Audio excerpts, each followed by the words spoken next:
What's up, guys and gals?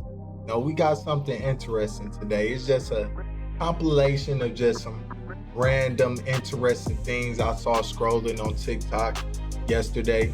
So we're gonna jump right in. Hopefully all is well with you. I'm praying for everybody, truly, hopefully everybody doing well. Please like the video. It helps. Please just like the video. Comment your thoughts. I like to engage. And if you're new, subscribe. But other than that, let's just jump right in here. These laws form the basis of the spiritual teachings attributed to Hermes Trismegistus. This law invites us to perceive that movement is the essence of all creation, and that there is no true solidity in anything we perceive as matter. At its deepest level, everything is made up of energy, and this energy is always in motion. This perception was revolutionary in ancient thought, going beyond what could be perceived with ordinary senses. The idea that everything vibrates is not exclusive to Hermeticism. It resonates across various spiritual traditions. In Hinduism and the Vedic texts, for example, Om is considered the primordial sound, the original vibration of creation that permeates the entire cosmos. Ancient Egyptians and Greeks believed that understanding this cosmic dance was essential for attaining harmony and wisdom, as they recognized that the universe was in a constant state of flow and transformation. Heraclitus, for instance, stated that everything flows, and that change is the only constant in life. For Hermeticism, vibration is the bridge between the visible and invisible, the physical and the metaphysical. This is why the law of vibration is fundamental for understanding the other Hermetic laws, as it allows us to grasp how matter, mind, and spirit connect. Matter. By the way, get the Kabbalion. It's a great book, great read. If you haven't seen the Hermetic, teachings around YouTube or, different social media spaces, I just recommend you get it. Like I say, it's a great read in my opinion. Is frozen light. This material world is essentially light vibrating at an extremely low frequency. Each form of matter and energy has a specific frequency, and this frequency determines the characteristics and reality of each object, being, or thought. Trump went and made this random dude the health secretary. Not only is he about to ban most energy drinks, he's replacing them with healthier ingredients that this man was silenced for talking about. Watch this. Most people, especially young people, probably don't realize that they're walking around right now at about 55%, maybe 60% of their true state of normal. There is a nutrient, an amino acid, a substrate, a compound, an element missing from their body that if they knew what it was, would make the difference between them being an average person and being a superhuman. What supplement can I take? Don't end your sentence there, Gary. So it's called L-theanine. So he's talking about the amino acid L-theanine. Studies show that L-theanine is like a building block for the dopamine in your brain. Dopamine that makes it feel way easier to do hard tasks. The reason why most energy drink companies stopped using it is because it's expensive and it's hard to find. They just replaced it with additives that are bad for you. Even Rogan knows how powerful theanine is. Watch this. I'll tell people about some stuff that I have no affiliation with. NeuroGum is one of them. We always keep NeuroGum in the studio. You can have a packet of NeuroGum when I leave. We can get one right now. Yeah. We go through 4 or 5 fucking boxes of that stuff. And NeuroGum really works? Oh yeah, 100%. Oh wow. It's got theanine in it and caffeine and a couple other things. And what it does is it enhances your memory. It enhances your brain. Let's get some NeuroGum, guys. I'm gonna buy some and we're gonna try it out. We're gonna come back with 2 to 4 weeks and we're gonna see if it works. I'm jumping on. Ability to form sentences and So he was talking about NeuroGum. It's the first gum to have L-theanine and caffeine together. This shit will have you on 11. I am not joking. It only takes like 5 minutes for me to start feeling that like focused buzz. When it kicks in, it's like a bunch of tabs in my brain just close. It's a lot like coffee without the jitters, which is nice. So I just use this instead of going and getting a second cup of coffee just to get through the day. It's way cheaper than coffee too. They're supposed to do one last restock before the holidays. So if you see the link down here, The year 2025. I saw that and I'm like, this AI footage is getting crazy though. Not only America, but the entire planet will be under the protection and the dominion of this power alliance. The gains have been substantial, both for ourselves and for you, the human power elite.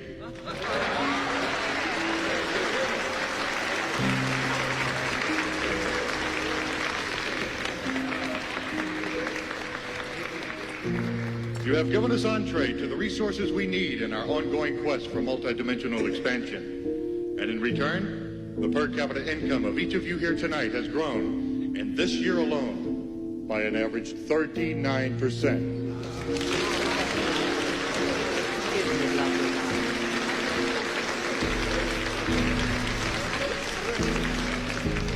And I have just received word that our forces have won a major victory. The underground terrorist network has been destroyed here on the West Coast. We are off crisis alert. The situation is normal again.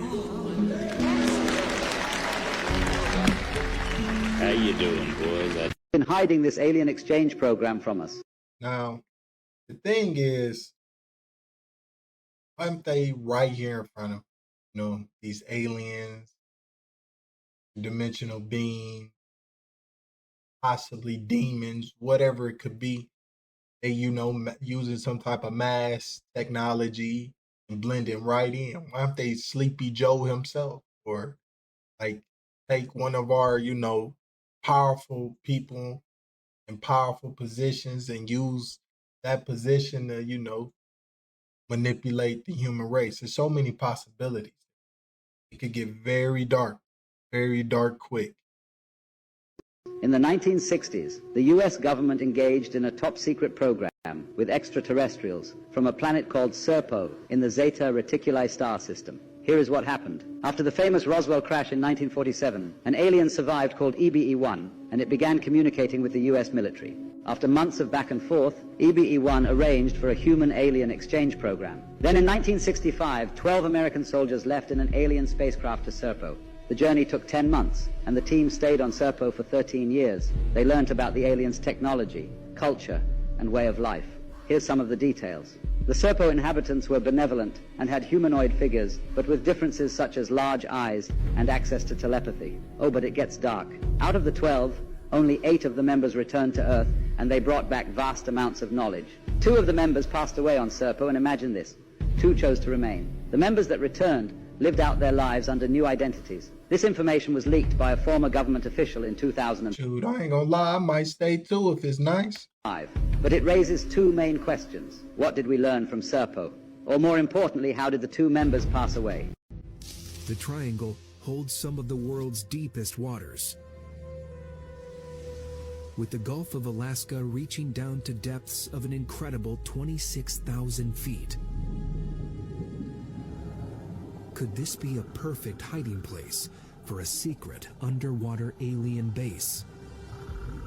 There's definitely underwater UFO activity that's been reported over the last 4 decades.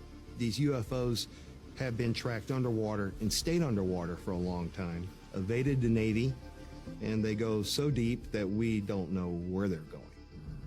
I am very convinced that there's some kind of base underwater. UFO researcher Johnny Enoch has been looking at the evidence. According to my sources, there are extraterrestrial bases under the water off the coast of Alaska. Alaska's the perfect place for extraterrestrials to set up underwater bases. I mean, you have 33,000 miles of untapped coast and over 3 million lakes. I mean, where better a place to set up shop? I've been researching through, and there's a number of reports I find of discs coming out of the ocean near Alaska. This particular report happened all the way back in the summer of 1945. An Army transporter ship, U.S. Delaroff, was heading past Adak, one of the Aleutian Islands, in the southwest corner of Alaska.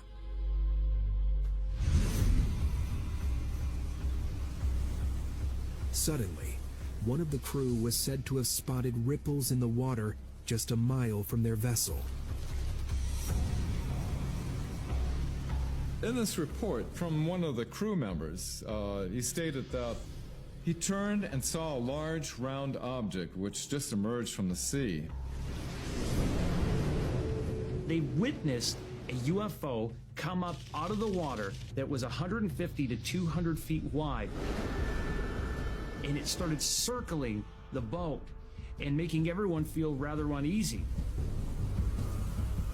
1945, that could be quite startling to see a 150, 250 foot circular object come out of the ocean.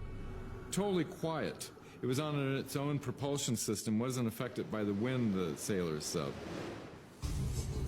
This mysterious, unidentified flying object was said to be in range of the ship's guns. But the crew held their fire for fear of provoking an attack. It circled around the ship 2 or 3 times until it took off, leaving everyone mesmerized. You're telling me you believe the Megalodon is not extinct and actually still out there? Brother, I don't just believe. I know. 11 years ago, I was a part of a classified NASA operation called Project Deep Dive. We were researching deep-sea marine biology. And when I say deep sea, I mean really deep. Like most of our research expeditions, we're over 30,000 feet under the ocean's surface. When you're that deep in the ocean, you start to realize how little we know about this abyss we call the ocean. We might as well have been in deep space. That's what it feels like when you're down there. Like we were discovering new species every day. So one day we were on a routine field expedition when I see something strange on my radar. It was picking up a reading of a contact that was over 200 feet long and was moving at like 2 miles per hour. I'm thinking to myself, like, this must be a glitch. I radio the other submarine. We always did research in pairs, so he was close by. I asked him, like, hey, are you seeing this? Without asking me to clarify, he just says, yeah, I'm seeing it. At this point, I don't know what to think. Like, the biggest... Now, if that's a real story, now that's kind of crazy. Some crazy stuff. Imagine just sitting there that deep, the ocean, you just like, they try to bite the vessel, can it withstand the force? That'd be a terrifying like situation to be involved with. What would you do if that was like you in a moment? What would you do? You got like a escape pod? Would you try to get in the pod, like, and just leave everybody, or would you just leave your fate into the hands of God? What would y'all do, or would y'all do something entirely different? Let me know. I'm curious.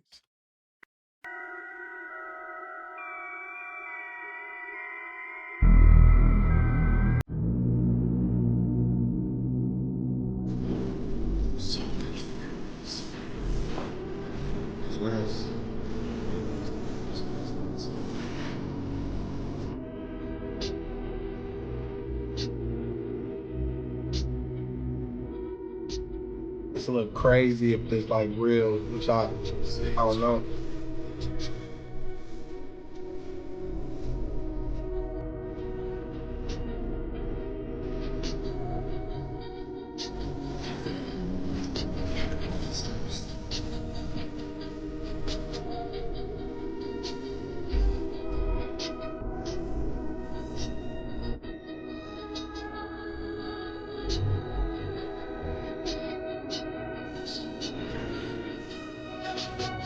So the Temple Institute posted this today. If the temple fits, build it. And for those who are living under a rock, it sure looks like Donald Trump will be the one to fulfill Bible prophecy as God Cyrus to restore the temple. But now let's go back to this post. This picture of the Holy Temple superimposed over a photo of modern day Jerusalem. What a perfect and blessed fit the Holy Temple would be in our lives today. If the temple fits, let's build it. Now this right here is a huge sign of the times that we are living in. Now some people may argue and tell you that there is no third temple in Bible prophecy, but this idea of there needing to be a third temple is completely biblical. We go to 2 Thessalonians chapter 2 verse 4, talking about the Antichrist who opposes and exalts himself above all that is called God or that is worshipped, so that he sits as God in the temple of God, showing himself that he is God. And it's also necessary for Daniel 9:27 to be fulfilled.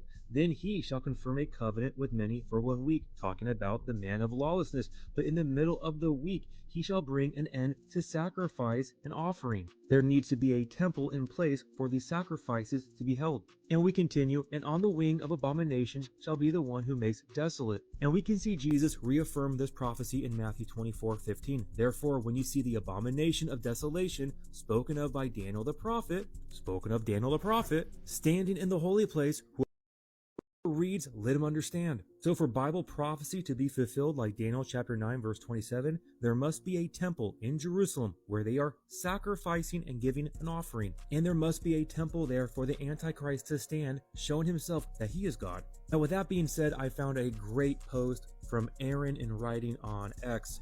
A third Jewish temple sacrificing animals is both the most abominable and encouraging eschatological event that will ever happen. There is no worse affront to God than offering animal sacrifices for sin in the new covenant. Yet there is also no more vindicating and encouraging eschatological event than the construction of such an abomination as a sign of the times. This right here is a huge sign of the times that we are in, and it sure looks like Donald Trump will be the guy to get the job done. I mean, it actually makes a lot of sense knowing how Donald Trump was in the construction business, and he's known for the art of the deal, paving the way for the Novus Ordo Secularum. So yeah, that's your little update about the third temple. It sure Elon Musk did post that on Twitter saying the New World Order and whatever, that's Latin. I'm not about to even try to attempt that, but Elon Musk did say New World Order. That's what he did. So who knows? Looks like they are going to do everything they can to get that temple built. And for us Bible prophecy students, we continue to look up for our redemption draws near. I love you guys all so much. God bless and remember, the just shall live by faith. Chinese vessel has been suspected of sabotage of undersea telecom cables in the Baltic Sea. Everybody is freaking out across the entire international community because this 730-mile telecom cable was cut. And it's a Sea Lion 1 cable connecting Finland and Germany. And there's a 130-mile link between Sweden and Lithuania from it as well. There's some people that are claiming that the Chinese flagged bulk carrier MV Yiping 3 appeared to have deliberately dragged their anchor to break 2 underwater telecom cables in the Baltic Sea. Now, there's going to be an investigation. That's not been proven yet. They were chased in the Baltic Sea, boarded by the Danish Navy vessel Y311 Sullivan after they apparently had destroyed the 2 telecom cables. Originally, it was suspected that Russia was the culprit, but the Yiping 3 had passed close to both cables around the time each was cut on Sunday and Monday, according to a maritime tracking group, Marine Traffic. Kennedy was because he was going to release information on this. It's a burn document that was found, I want to say like 6 or 7 years ago, and it talked about buildings being on the dark side of the moon. He was in the Navy. He had a top security clearance. He was going to be handling video and film that came back from combat missions. And he goes, he got brought into a room one day. He said, the guy said, stay here, wait right here, I'll be right back. And he goes, so I'm standing in this dark room where they're developing the film, and the guy says, hey man, you want to see something really cool? Come over here. So he's like, oh, okay. So he goes, I go over there and check it out. And he starts showing me buildings on the dark side of the moon. And he said to me, these aren't ours. 40 different creatures that were coming here, 40 different aliens or 40 different terrestrials, ETs that were coming here. One of the former prime ministers of England said the U.S. has been dealing with a group called the Tall Whites for like the last 15 or 20 years. The Tall Whites were a group of very Nordic-looking extraterrestrials, very tall, light hair, just very, very big. There was some talk that in the early 30s that there was a guy, his name was Thor, and he was a tall white, and he was working within the Senate and Congress. You know, UFOs were as real as planes that fly over your house. I mean, he said, there's no denying it, they're there. We know they're there. Imagine that this folder is a dimensional plane. Now, assuming that it is no height and no depth, what would this mean? It would mean that it's a one-dimensional world. So if, hypothetically, an organism was living inside of it, it would only be able to move in a linear path forward and backwards in a straight line. Now, if we go to the second dimension, we have 2 dimensions. We have width and we have length. So hypothetically, if an organism lived inside of here, then it would be able to move up, down, left, right, and anywhere else in between. And a 2-dimensional world is comprised of an infinite series of 1-dimensional worlds stacked upon each other. Just as our 3-dimensional world, which has depth and length and height is comprised of an infinite series of two-dimensional worlds. So, now that I have stacked many folders upon each other, we have 3 dimensions. We have depth, we have length, and we have width. Now what happens if you keep going on from here on out? We would have a 4-dimensional world, but what exactly is a 4th dimension? In order to understand this, we need to understand how dimensions are perceived. We live in the 3-dimensional world, but despite that, we actually view things to be 2-dimensionally. Take a perfect sphere, for example. If you're looking at a sphere, it looks just like a regular 2-dimensional circle. The only way that you can tell it's an actual sphere instead of a circle is because of the hues of light on it. So just like in a 2-dimensional world, if a organism in the 2-dimensional world was looking upon a circle, the light would make it appear to be lighter at one end and darker in the middle. Also, if an object is moving closer and farther away from you, you don't actually perceive that it's getting closer and farther away. You see that it's getting smaller or larger, and then you assume that it's getting either farther away or closer.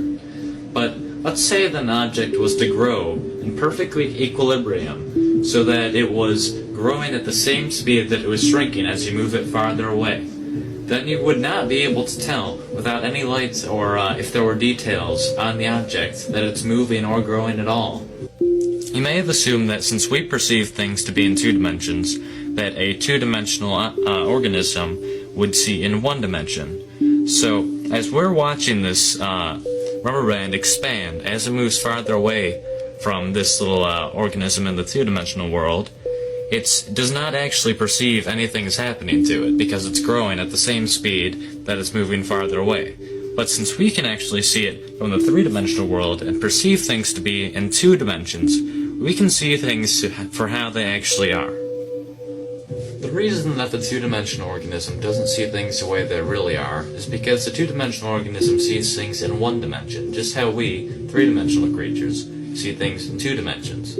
So in a way, we don't really see our world the way it truly is. A 4-dimensional creature, however, seeing our 3-dimensional world in 3 dimensions, would be able to see through things, would be able to see absolutely everything, just as we could see if there was several organisms spread along a 2D environment on your floor. You would be able to see inside houses, you would be able to see inside of people. So if a 2-dimensional world, a flat surface, is just made of an infinite amount of lines, then the 3D world is just made out of an infinite amount of planes. So the 4D world, logically, is made out of an infinite amount of 3D objects, though they're not just put together like you would like building blocks. That's not how the 4D world is. That would just be 3D again. So in order to understand this, we need to understand the logical progression of mathematics in our world.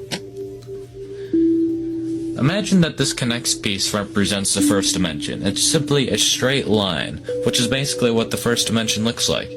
And if you add 3 more of these straight lines and connect them so that adjacent sides are perpendicular and opposite sides are parallel, then you have the basic shape of the second dimension. You have a square.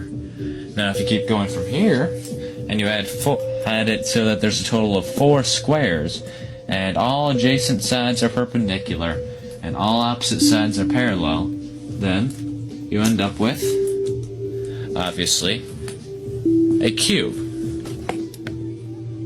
So if you tried to keep going from here, and you would have a 4-dimensional basic shape, you would have what's called a tesseract. Now I cannot show you a tesseract, but you need to understand that it's basically 4 cubes that are within each other that have all adjacent sides perpendicular and all opposite sides parallel. Yet there are 4 lines connecting to each vertex. So a tesseract would look somewhat like this picture. Now that's not exactly what it looks like because this is a 2-dimensional depiction, and obviously not all of the lines are straight. So I cannot show you what a tesseract actually looks like because we cannot perceive things in the 3rd dimension. You cannot even imagine what a tesseract looks like. You cannot Physically, you cannot in your mind picture the fourth dimension or a fourth dimensional shape. And you can keep going on from the fourth dimension even. You can go to the fifth dimension, the sixth dimension, the 71st dimension. It doesn't matter. Theoretically, there are an infinite amount of spatial dimensions. A common misconception of the fourth dimension is that the fourth dimension is time. Now, while some argue that by going forward and backwards in time, if you move forward the same distance and backwards the same, then you would end up in the same place you started, just like in the fourth dimension. And while that may seem logical, if you think about it, it really doesn't make sense. If you imply that the fourth dimension is actually time, well, first of all, time is not spatial. There's a difference between space and time, quite obviously. And assuming that all dimensions are according to a pattern, then that doesn't really make sense either, because saying the fourth dimension is time, every dimension has time in it, so that would mean that the fourth dimension is special in some way, which doesn't really make any sense. Another reason this doesn't make sense is that we very, very, very slightly travel through time whenever we move due to the distance that light takes to get to our body. Now, if a group of astronauts were to get in a spaceship and they were to go very, very, very close to the speed of light, then they would, and they went around in this impossible, nearly the speed of light spaceship for a few months, and then afterwards they returned to Earth. They would find that Earth had actually progressed a few years, so they had moved forward in time by moving that quickly. Another interesting concept involving the fourth dimension is that many physicists and even mathematicians may say that the dimensions are very, very slightly curved, because if you really think about it, nothing can be truly, absolutely infinite. So imagine that the first dimension, the line, is just very, very slightly curved, so that after a very long time, it will end up creating a circle. So, as suggested by many physicists, if you keep going in the same direction, then you will end up where you are, where you started after a very, very long amount of time, obviously. And the same thing would happen to the second dimension. If it's just a square, and then you extend it very, very slightly in a curve, and it will eventually make a sphere, and the same thing happens in our dimension, except it will form a very, very slightly curved third dimension, which will form a four-dimensional universe, basically. So what this kind of means is that our three-dimensional world is within a four-dimensional world, and the four-dimensional world is within a fifth-dimensional world, and so on. Now, I did say that nothing can be truly infinite, but if this is true, and a dimension is really within another dimension, within another dimension, within another dimension, then I'm implying that there's an infinite amount of dimensions, which is the only problem I really have with this theory. I'm not sure if it ever stops, or if infinity is really even possible. We don't know that. Thanks for watching my video, and I hope this gave you a better idea of what the fourth dimension is. He probably came and got that brother up through. They say, we got something for you to work on. Come with us. Maybe, his theoretical mind, maybe they said, hey, we got something. Who knows? I saw this and I was like, do y'all think giants was real and these were the beings that constructed the pyramids? Let me know what y'all think about that.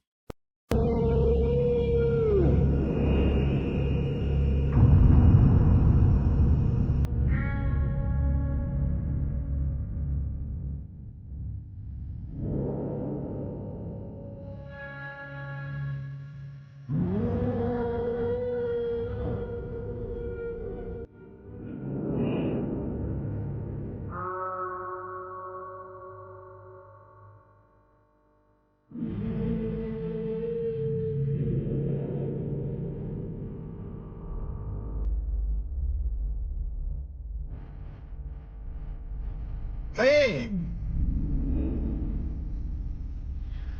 People got taken off.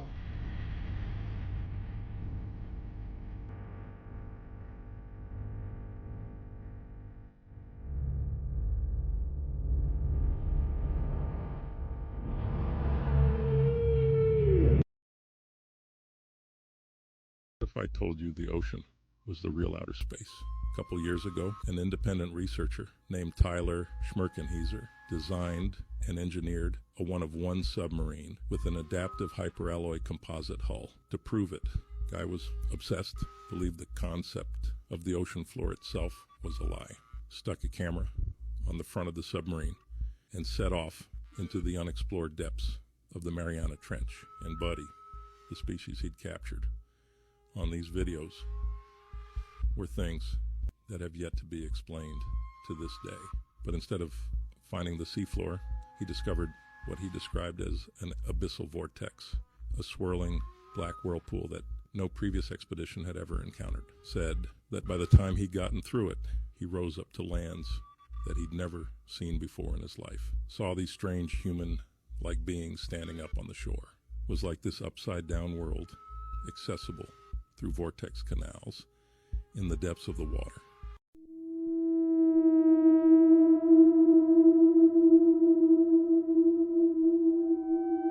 AI getting out of hand. I don't know what this is. It's not human, but those symbols are ancient.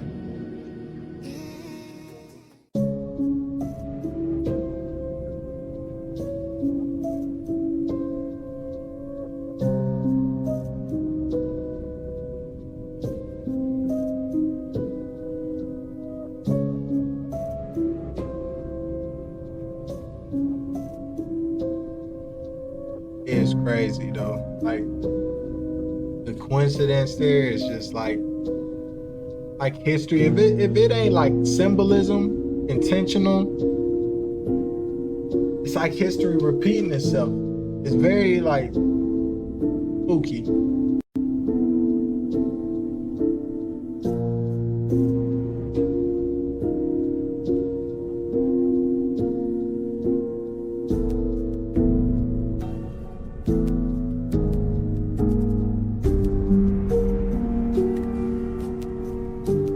What are y'all thoughts? I think they putting this in there is some symbolism. Or it could be a coincidence, but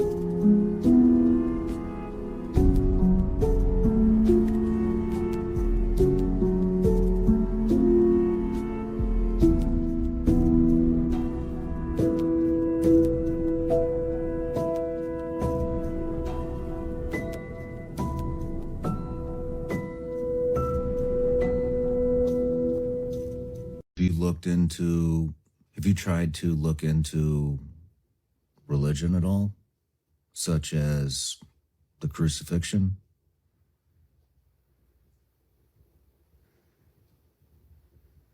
You have? Do you not want to talk about that?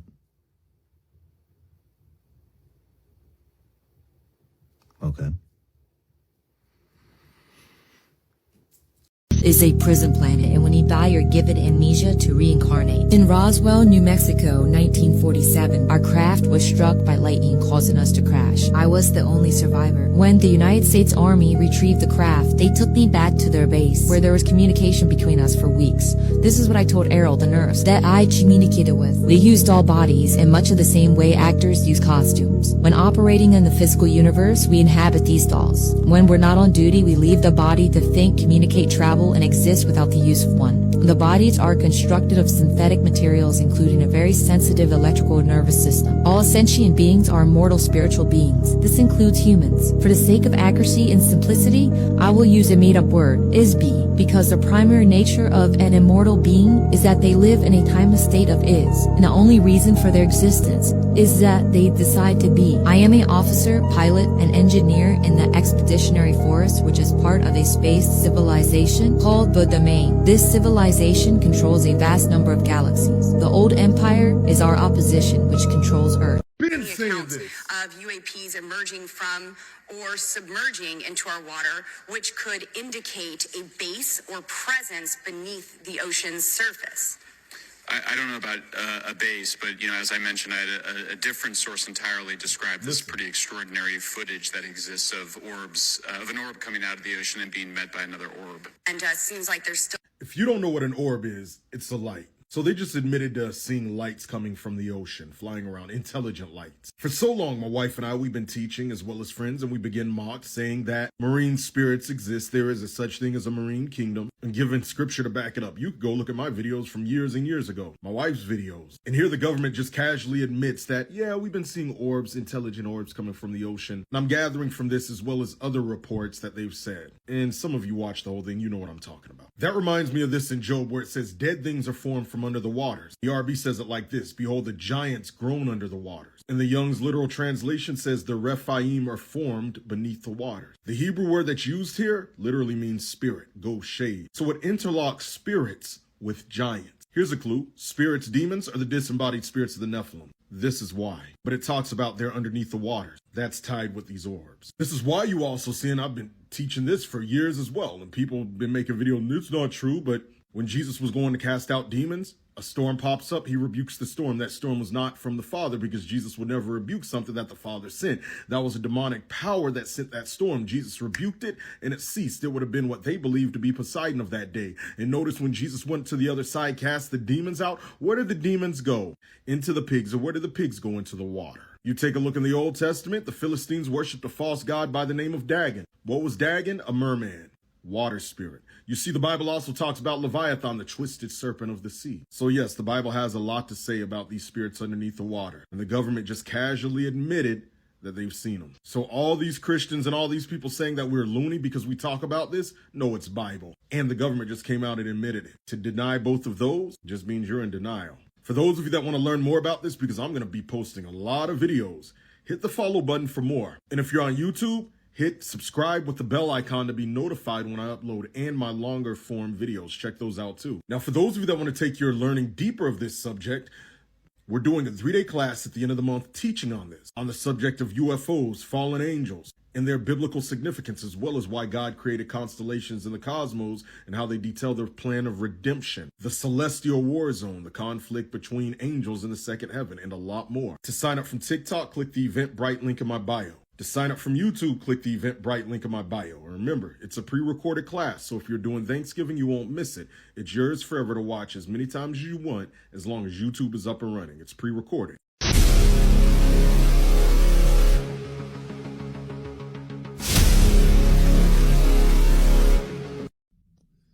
Lijkvinding.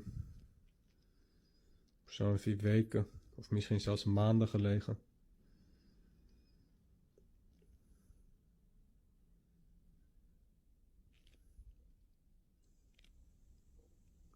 Allemaal uit. De hele kamer gaat gestript worden.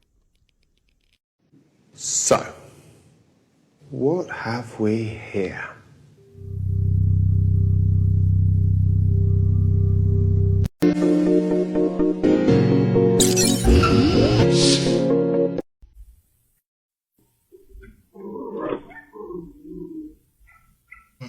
You see you get up and run off like that?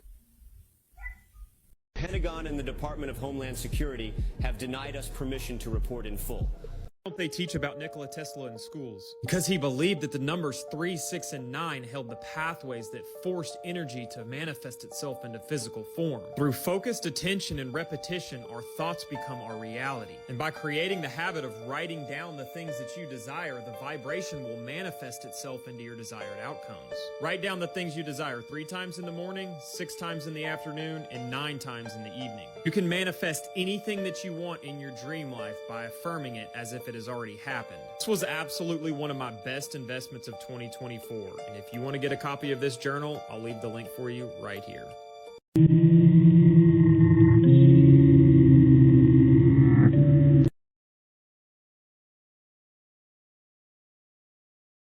Bro, a lot of that was crazy. Do y'all think these aliens that's coming from the oceans are demons? Wow, like it's so many different possibilities with that one. Is that the way AI, bro, AI in the probably next 5 to 10 years gonna be so crazy. Probably just put in a prompt and it could create a whole movie from an idea just like that. Wow. Man. But I appreciate everyone. Please like, comment your thoughts. I'm gonna continue with the videos. I apologize if I was flooding too much previously. Trying to work more on quality, not quantity. So thank you guys for rocking with me. I'll catch y'all next time.